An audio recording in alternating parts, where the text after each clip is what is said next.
Hi! ఈరోజు carrot halwa చెప్తా. Normal ప్రాసెసే కానీ సుజాత మిక్సీతో కొంచెం ఈజీగా ఎలా చేయొచ్చో చెప్తాను. ఫస్ట్ పీల్ చేసుకొని అటు ఇటు ముచ్చికలు తీసేస్తాము. సో, ఇలా కట్ చేసుకొని పెట్టుకున్నాను. పెట్టుకున్న తర్వాత దాన్ని మాత్రం పక్కన పెట్టుకున్నా. అది ఎందుకో తర్వాత చెప్తాను. ఈ మిక్సీలో వేయడానికి ఇలా మధ్యలో కట్ చేసుకోండి లావుగా ఉన్నవి. సన్నగా ఉన్నవి వేసేయచ్చు డైరెక్ట్‌గానే. బట్ లావుగా ఉన్నవి మాత్రం ఇలా మధ్యలో కట్ చేసుకోండి. ఇంతే, ఇదే పెద్ద పని. ఇంక దీని తర్వాత ఈజీయే. ఇప్పుడు పక్కన పెట్టుకున్న క్యారెట్ని ఇలా కోరుకుందాం. సో, మిగిలిన క్యారెట్ని ఇలా పైన వేసి ఇలా పెడితే చాలు. మనం పెట్టడమే లేట్ అన్నట్టుగా అది జ్యూస్ వచ్చేస్తుంది అనమాట.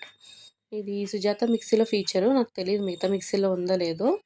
సో, దానికోసం టైటిల్ అట్లా పెట్టాను. సో, ఇది చూసారా, మొత్తం అటువైపు జ్యూసు, ఇటువైపు మొత్తం పిప్పి వచ్చేస్తుంది అనమాట.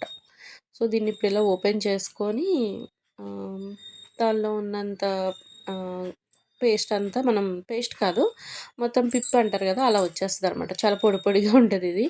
సో, ఇది తీసుకోవడమే. ఆ జ్యూస్ కూడా యూస్ చేస్తాను, తర్వాత చెప్తాను. బట్ ఇప్పుడు దీంతో ఎలా చేయాలనేది చెప్తాను.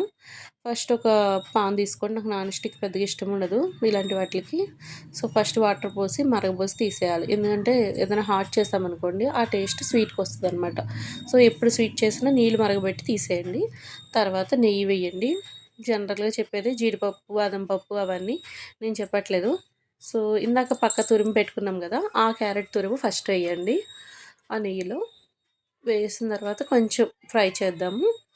చేసిన తర్వాత కొంచెం కలర్ చేంజ్ అవుతుంది. చేంజ్ అయినప్పుడు ఇందాక మిక్సీలో ఉంది చూసారా, అదంతా తీసుకొచ్చి దీంట్లో వేసేద్దాం. ఎందుకు వేస్తున్నామంటే కొంతమందికి హల్వా తినేటప్పుడు అలా రావాలి అని ఫీలింగ్ ఉంటుందన్నమాట. దానికోసం ఇది. లేకపోతే అలా చేసేయచ్చు. ఇది మరీ పేస్ట్‌లా ఉంటే కొంతమందికి నచ్చదనమాట, దానికోసం.